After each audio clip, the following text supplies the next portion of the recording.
ya ikaze nanone ku Ila TV Rwanda ndizere ko ukomeze kugira ibihe byiza cyane nko kwibona rero ni amakuru y'imikino kabisa ni Sport Time Show aho rero ugiye kujyana natwe mu makuru ajyanye na siporo. Hanyuma rero amakuru yacu ya siporo uyu munsi reka tuyahere hano iwacu mu Rwanda, reka tuyahere mu Mavubi rero aho biri kuvuga ko rero ikipe y'u Rwanda Amavubi ngo yaba yaratumiwe mu gikombe kabisa kizabera hariya muri Zanzibar. Ni igikombe rero cyiswe Mapinduzi Cup. Ni igikombe rero gitegurwa na Federasiyo ya Ruhago yo muri Zanzibar, ikaba rero yarashinzwe kabisa mu 1998. Hanyuma rero si ibyo gusa kandi ndaza kuba rero nkubwira ko tukiri mu Mavubi cyangwa mu ikipe y'igihugu. Iyi ni ikipe y'igihugu y'abana bato iri kugenda ubona hano kuri screen yawe.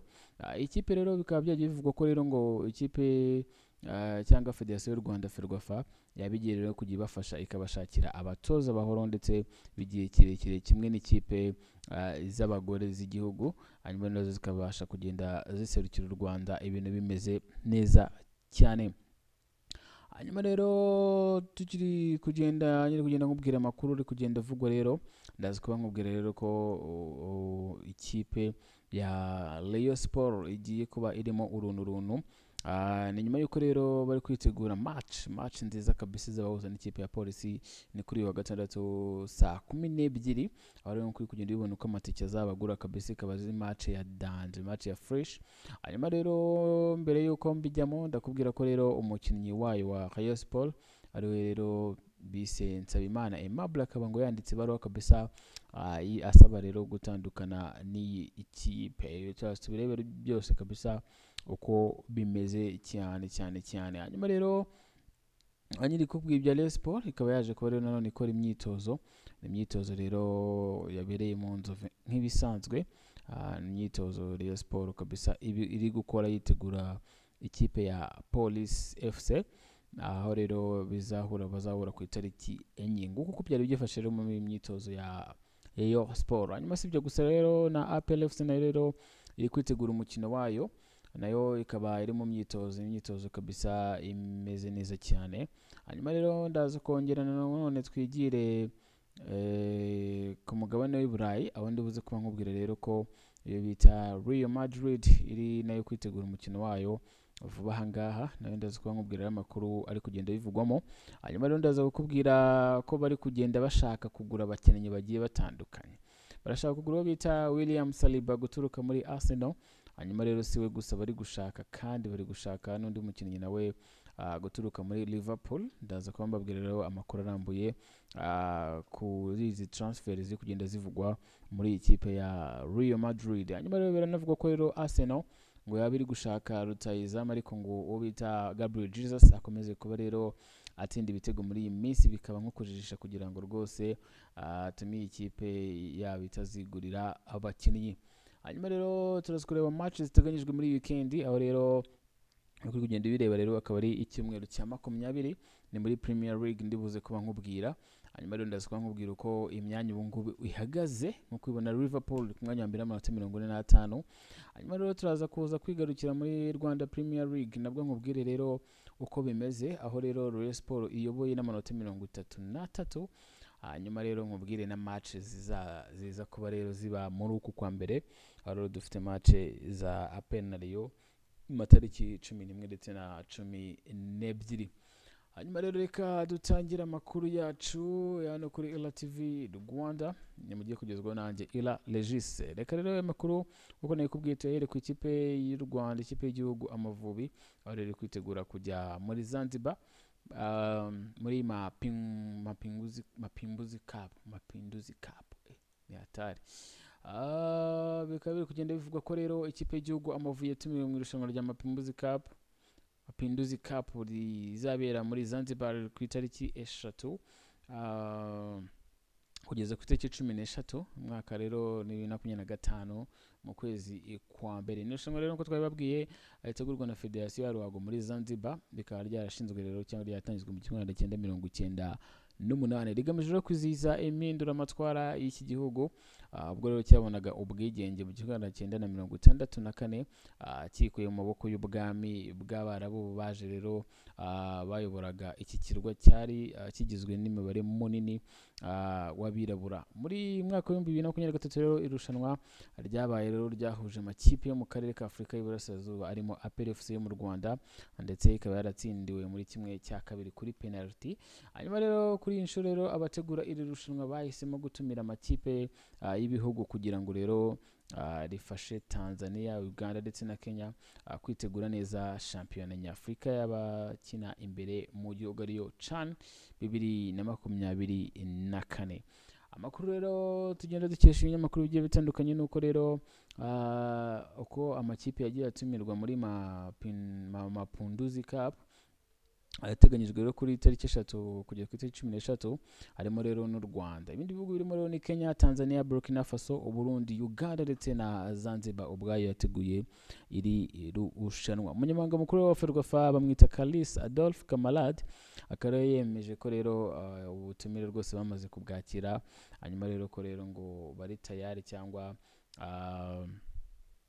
ko rero batari bafite rero iri rushanwa ngo muri gahunda. Yongeye kandi ko rero yongeyeho ko rero abatoza ngo b'ikipe y'igihugu baba bafite gahunda zabo bapanze, hanyuma rero ngo hakiyongeraho no kuba u Rwanda rufite amahirwe menshi yo kuba rwakina CHAN. Ati rero turindiriye ko CAF yemeza ibijyanye na CHAN kugira ngo rero tubwire umutoza kuko niwe wemeza niba byaba byiza gukina irushanwa. Byari rero byitezwe ko rero kuri uyu wa kane aribwo rero impuzamashyirahamwe ya ruhago muri Afurika cyangwa CAF yemeza rero burundu ibihugu bizakina muri CHAN 2024, hanyuma rero ku itariki ya mbere kugeza ku itariki 28 Gashyantare ubwo ni mu kwa kabiri. Hanyuma rero u Rwanda rwitaye rero rwitwaye neza cyane kabisa mu majonjora rya nyuma rusezerera Sudani y'Epfo rero hifashishijwe itegeko ry'igitego cyo hanze nyuma yo kunganya ibitego 4-4 mu mikino ibiri. Nkuko mubizi rero umukino ukaba ari uheruka guhura Amavubi guhura na Sudani y'Epfo ari kuri stade Amahoro. Hanyuma rero ni byinshi biri kugenda bivugwa, hanyuma rero reka nkubwire ko nkuko byagiye bitangazwa ndetse binagaragazwa na Ferwafa yagiye ivuga ko rero nanone ngo ishaka kwitegura gushyira abatoza bahoraho mu byiciro bitandukanye by'Amavubi. Nkuko muzi rero amakipe umupira w'amaguru amakipe yose y'u Rwanda yitwa Amavubi, yaba y'abagore y'abatengeje imyaka 18 atarengeje imyaka 20 yose ni Amavubi. Abo rero ni under 17 ni under 20, aho rero nabo ngo bagiye kubashakirwa umutoza. Ishyirahamwe ry'umupira w'amaguru mu Rwanda Ferwafa yatangaje gahunda nshya izamura ireme ry'umupira w'amaguru mu Rwanda, aho rero hagiye gushyirwaho abatoza bahoraho mu makipe y'ibihugu y'ingeri zigiye zitandukanye. Hanyuma rero busanzwe mu makipe y'igihugu Amavubi umutoza mukuru niwe rero ugira amasezerano ahoraho, mu gihe rero abamwungirije bakoranaga nk'abanyabiraka kabisa ndetse badafite amasezerano ahamye. Ibi byatumaga rero imikorere y'abungirije iba rwose idahoraho kandi itandukanye n'iy'umutoza mukuru. Icyakorera iyi gahunda nshya izahindura ibintu ku buryo rero ngo abungirije bazahabwa amasezerano ahoraho kimwe n'umutoza mukuru. Nk'uko perezida wa Ferwafa rero yabigarutseho mu kiganiro yagiranye n'ikinyamakuru kimwe cyane mu Rwanda, iki cyemezo rero ngo kizongerera abatoza umwanya wo gukurikirana imikino ya shampiyona y'imbere mu gihugu, bigatuma rero ngo bahamagara abakinnyi bafite impano ndetse n'imyitwarire ikwiye mu makipe y'igihugu, kuko rero ngo bazaba babazi neza cyane. Hanyuma rero reka tuve mu ikipe y'igihugu Amavubi twerekeze muri Rwanda Premier League. Rwanda Premier League rero igeze ku munsi wayo wa 15, ariko nkuko mubizi ku munsi w'ejo ubwo ndavuga muri weekend ku itariki 4 hakaba hazakina rero Rayon Sports na Police ndetse n'andi makipe agiye atandukanye. Ni umukino rero y'ibirarane. Hanyuma rero ko bimeze ubu ngubu nko mukubona ku rutonde, Rayon Sport ni ya mbere n'amanota 33, APR ikaza n'amanota 25, Police igakurikiraho n'amanota 23, ahinganya na Gorilla ndetse na AS Kigali bose ikaba ifite amanota 23. Rutsiro FC yavuye no mu cyiciro cya kabiri ikaba ifite amanota 21, aho Gasogi FC ya KNC iri ku mwanya wa 7 n'amanota 20, Mukura Victory Sport ku manota 18, Amagaju FC ku manota 18 nayo yavuye mu cyiciro cya kabiri. Hanyuma Musanze FC ikaba ifite amanota 16, Bugesera 16, Marine 16, Muhazi United 13, Vision FC ikaba ifite 12. Hanyuma rero ikipe ya Kiyovu ndetse na Kiyovu nayo ikaba ifite 12, hanyuma rero Intercell nayo ikaba ifite 11, aho rero aya makipe abiri Kiyovu ndetse na Intercell arebye n'abashobora kujya mu cyiciro cya kabiri. Hanyuma rero imikino iteganyijwe muri weekend itaha akaba rero azaba ari ku itariki 7 aho Intercell izaba ari gucakirana na AS Kigali, akazaba ari ku itariki 7.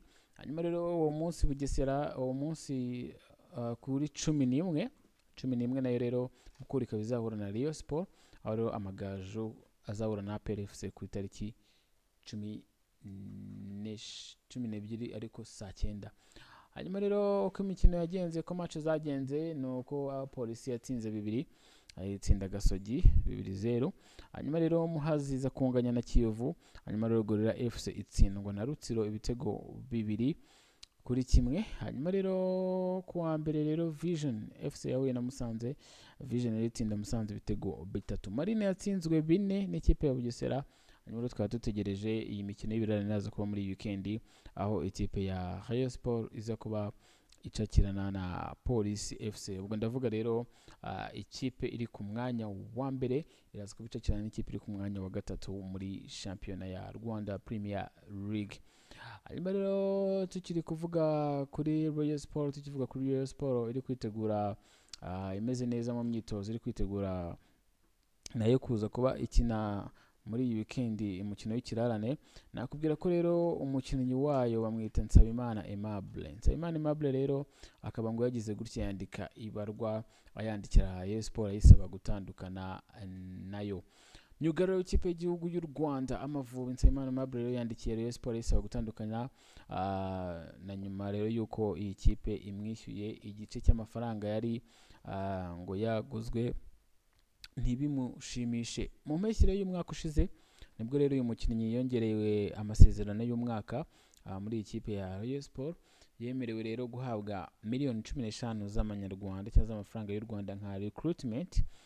Gusa rero ntiyahita ayahabwa yose kabisa, ahubwo ngo abahawe miliyoni 2 gusa.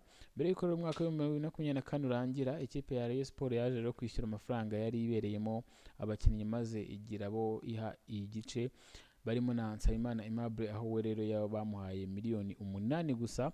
Ibi rero ntabwo rero byigeze ngo bimushimishe cyangwa bishimishije umukinnyi, none rero ngo yahisemo kwandikira iyi kipe ayisaba gutandukana nayo rero, ndetse ngo nta nubwo ari kwitabira imyitozo. Mu gihe rero Rayon Sport yo igiye kwandikira Nsabimana imubwira ko rero ngo yataye akazi. Ibi rero biri kuba mu gihe iyi kipe itegura umukino wa shampiyona na Police FC uzaba rero kuri wa 6 saa 12 kuri Kigali Pele Stadium, nkuko turi kugenda tubibabwira cyangwa tubibagezaho 5 kuri 5. Hanyuma rero nko kuribona mu myitozo kabisa uyu mukinnyi we ngo yanze kuza, abandi baribazwa se bizagenda gute, se imyugariro ko ari we warufatira nini Rayon Sport bizaba bigenda gute. Hanyuma reka twigire mu ikipe ya APR, nabo bakomeje imyitozo, rero nabo nkuko twagiye tubibona bafite umukino w'ikirarane, ariko bakaba bahagaze ku mwanya wa 2 ku rutonde rwa Rwanda Premier League. Ubu ngubu tuvugana ku manota yabo 25. Hanyuma rero reka twigire ku mugabane w'Iburayi, twigire muri Premier League. Premier League rero yacu iyi weekend iraza kubishyushye, aho iyo bita rero Newcastle iraza kuba ihafatana na Spurs, hanyuma rero Aston Villa iraza kubihura na Leicester, hanyuma rero Bournemouth iraza kubihura na Everton, Crystal Palace irahura na Chelsea, hanyuma rero Man City na West Ham irabihatana kabisa, Southampton na Brentford biraza kuba bihura, hanyuma Brighton na Arsenal ari umukino nayo ukomeye cyane. Hanyuma rero ku cyumweru dufite Fulham ndetse na Ipswich ndetse na Liverpool iraza kubihura na Manchester United. Manchester United rero itari mu bihe byiza byayo. Hanyuma rero ku mbere turi kureba match ya Wolves ndetse na Nottingham Forest. Hanyuma rero ku rutonde rero nakubwira uko ubu amakipe ahagaze.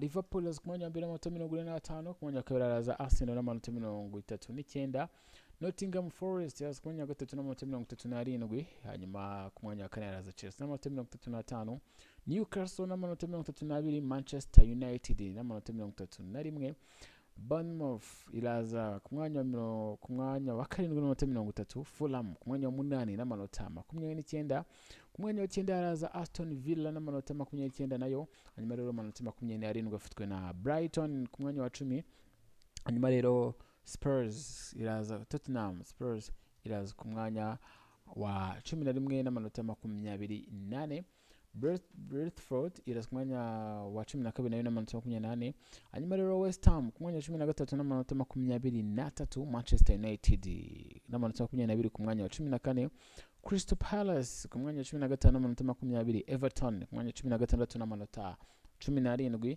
hanyuma Wolves iraza ku mwanya wa 17 n'amanota 16, hanyuma rero amakipe atatu aza ku mwanya wa 18, 19 ndetse na 20, iyo bita Ipswich iraza ku mwanya wa 15, Leicester iraza ku mwanya wa 19 n'amanota 18, hanyuma Southampton ku mwanya wa 20 cyangwa ku mwanya wa nyuma n'amanota 6. Hanyuma rero tukiri kuvuga kubiri kugenda bivugwa, nakubwira ko rero Real Madrid ariyo iri kugenda rero itangaza ko rero iri kugiye kuza kuba yifuza abakinnyi nyuma yuko rero iri gukora imyitozo, aho abakinnyi bayo rero bakubutse mu bihe bya vacances kabisa, nagura ko Vinicius ndetse n'abandi bari baragiye muri vacation ariko bagarutse mu myitozo kabisa, nko kuri kugenda babona ibintu bimeze neza cyane.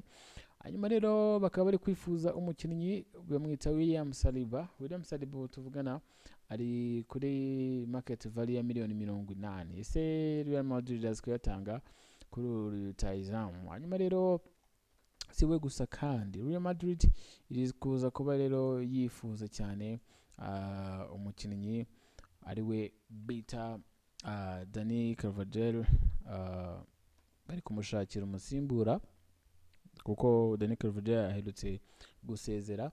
Bakaba bari gushaka rero muri Liverpool nanone bita Trent Alexander-Arnold, uri rero uri kugana rero mu musozo w'amasezerano, ndetse akaba rero afite n'uburenganzira bwo kuba yaganira n'indi kipe ashaka. Hanyuma rero uyu ni umukinnyi w'imyaka 26, ntabwo rero ari kubiha agaciro cyane, dore ko rero ngo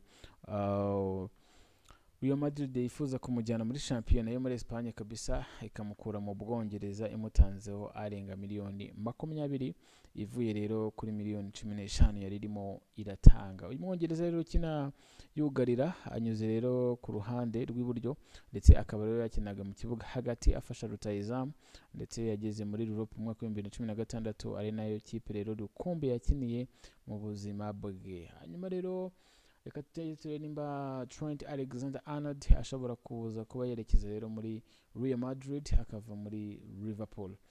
Hanyuma rero mu yandi makuru nakubwira nuko musanzwe tukiri muri vacation, murabizi rero abanyamerika rwose baba baryoshye bita Lionel Messi ko bari muri Inter Miami, ibintu bimeze neza cyane. Abo n'abahungu be rero ubwo bari muri vacation, ibintu bimeze neza cyane rwose, bari kugenda bakina, babona ko ari ibintu bimeze neza cyane nka family cyangwa bari muri family time. Hanyuma rero hano dusoreje amakuru yacu twakubwiraga hano kuri LTV Rwanda, amakuru y'imikino nabwira ko ari Sport Time Show cyangwa STAs, aho rero uzagenda uhura natwe 5 kuri 5, nabwira ko ari buri munsi kabisa amakuru y'imikino udakwiye kugira acikwa 5 kuri 5. Kuri subscribe, like, share na comment, dukomeze kubana 5 kuri 5. Ciao.